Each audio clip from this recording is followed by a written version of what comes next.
Salut et bienvenue sur la scène légendaire de l'Olympia. Une émission spéciale pour vous souhaiter une bonne année, la santé, vos amis, vos familles, vos proches. Balancez de l'amour partout, c'est le message du gros journal. Et comme 2015 c'était pourri et que 2016 c'était pas mieux, 2017, le mot d'ordre c'est je vais bien, tout va bien. Et c'est pour ça que le gros journal a mis son plateau sur la scène de l'Olympia avec quelqu'un qui illumine cette salle, j'ai nommé Danny Boone, le maître du je vais bien, tout va bien. Comment ça va, Danny? Mais bien, bien Mouloud, comment ça va? Qu'est-ce que c'est? On est sur la scène de l'Olympia. Oh, c'est beau, regarde ça comme c'est magnifique. Là où tu joues. Oui. 25 ans. Ça fait 25 ans que tu fais de la scène, mon gars. Qu'est-ce qu'elle a dit? Ça fait 25 ans que tu fais de la scène. Déjà, bonne année. Bonne année. Meilleurs vœux. La voilà. Santé.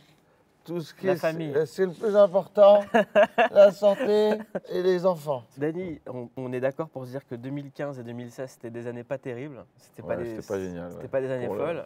Est-ce que 2017, on se dit je vais bien, tout va bien? Je vais bien, je vais mieux, tout va mieux. Ouais. Ouais, on se dit ça, ouais. Faut militer maintenant. Bah, tu milites dans le spectacle. Oui, c'est vrai. Et dans le spectacle, tu milites sans donner de parti, sans... Non. Il ne faut pas donner Moi, évidemment, je vote et j'ai des idées sociales assez précises mais ce n'est pas le rôle d'artiste de s'engager pour un parti ou pour... parce qu'en plus, on s'est rendu compte que ça ne servait pas obligatoirement l'homme politique ou la femme politique d'avoir des artistes qui soutiennent.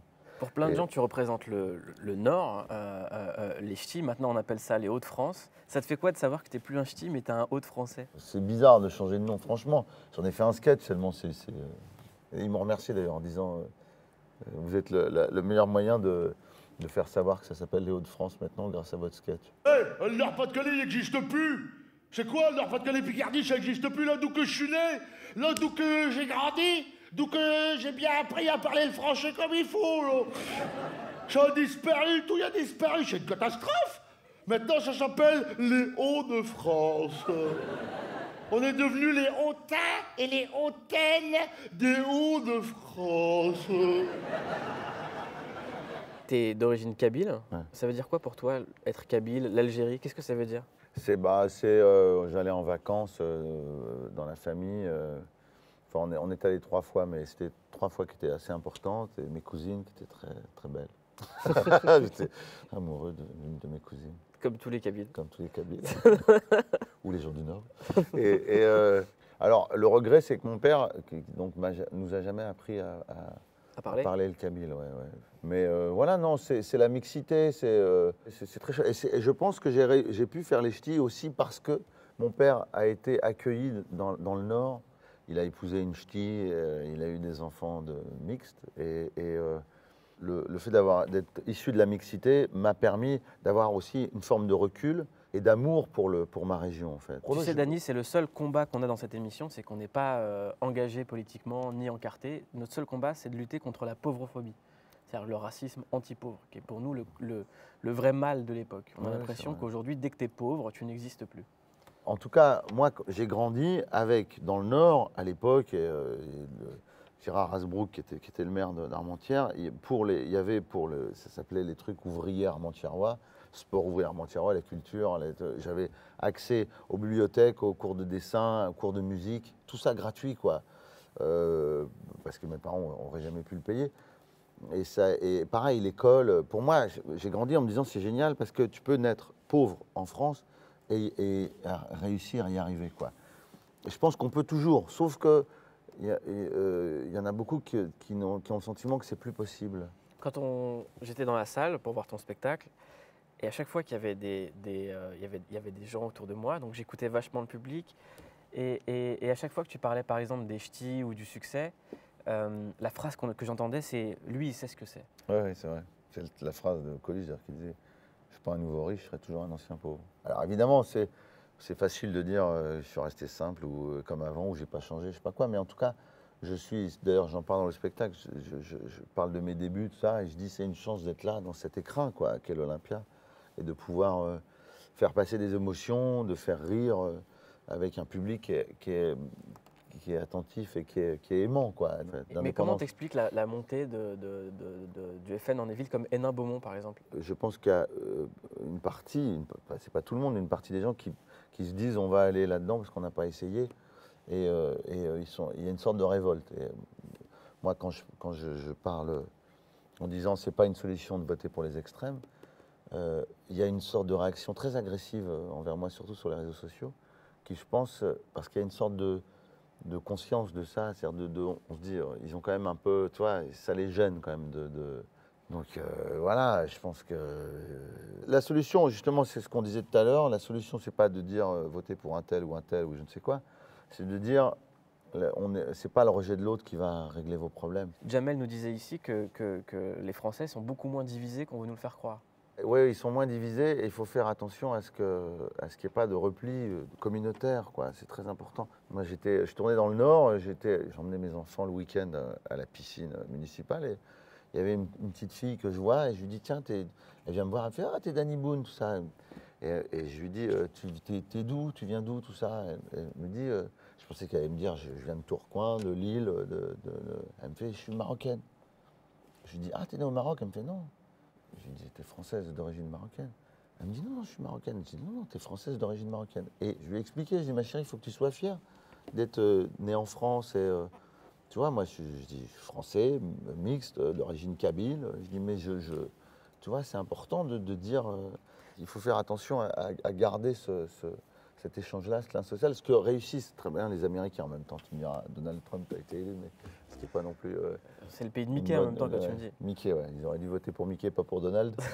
Mais aux États-Unis, les enfants se sentent américains. Moi, mes enfants, voilà, sont franco-suisses, on va dire. Ils arrivent à Los Angeles. D'un coup, ils s'intègrent au pays et ils sont intégrés par le pays.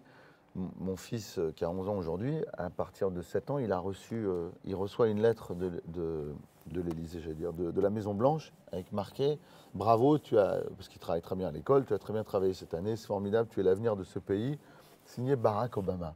Bon, tu fais comme ça sur la signature, ouais. c'est photocopié, hein. Mais il y a quand même le prénom de ton fils. Et mon fils, d'un coup, il s'est dit oh, le président des États-Unis m'a écrit, quoi. Donc, ils grandissent aux États-Unis, ils se sentent américains, sans renier leurs origines, d'où ils viennent. En plus, ils sont au lycée français, mais il y a une fierté d'être là, d'être mélangé. Et puis après, on est d'origine telle, on est de religion ça, tu vois, c'est pas ici, c'est un peu à l'envers en ce moment, si tu veux. Tu vois, il faudrait remettre ça à l'endroit. Voilà. En tout cas, c'est pour ça que je voulais t'avoir pour la première de l'année. Tu fais partie des gens qui nous ont inspirés. C'est le cas de tous les invités qui sont passés dans le Gros Journal et ils ont une carte blanche pour vous souhaiter une bonne année.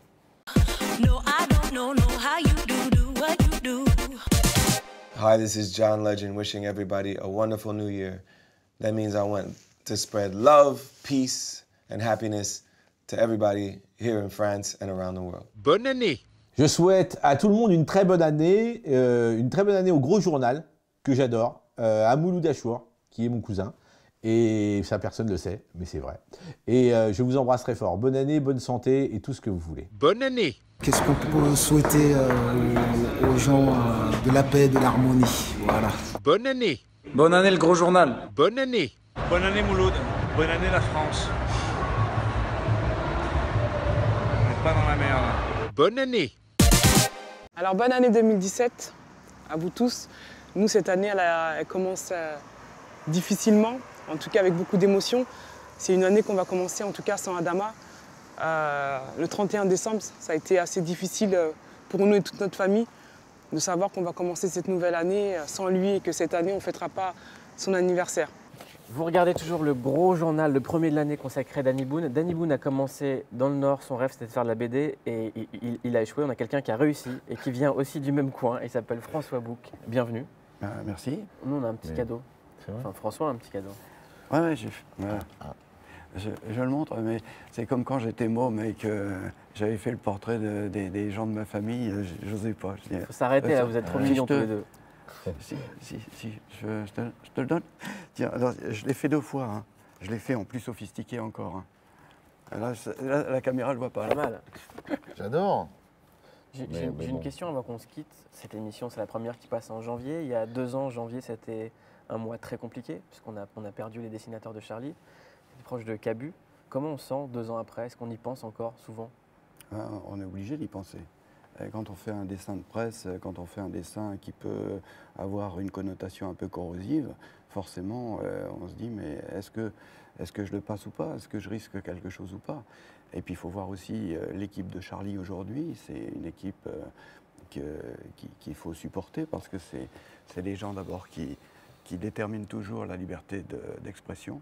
Et donc, juste, on pourrait dire des jusqu'au boutistes de la liberté d'expression qu'il faut maintenir absolument. Dany, comment tu avais réagi, toi, à ce moment-là? C'était dur, j'en connaissais aussi quelques-uns. C'est très violent, quoi. C'est très violent. Du coup, le dessin devient militant, quoi. C'est important de continuer. Ouais. C'est pour ça que je vous ai dit que 2015, c'était une année de merde. 2016, une année encore de merde. Mais 2017, ça va aller. Hein, je vais bien. Tout va bien. Tout va bien. Je vais mieux, tout va mieux. Je vais mieux, tout va mieux. Je suis gai, tout me plaît. Je suis gai, tout me plaît. Je ne vois pas pourquoi ça n'irait pas. C'était le premier gros journal de l'année. On se retrouve demain à la même heure sur Canal+. Voilà. Merci beaucoup, Dany. Merci. Merci.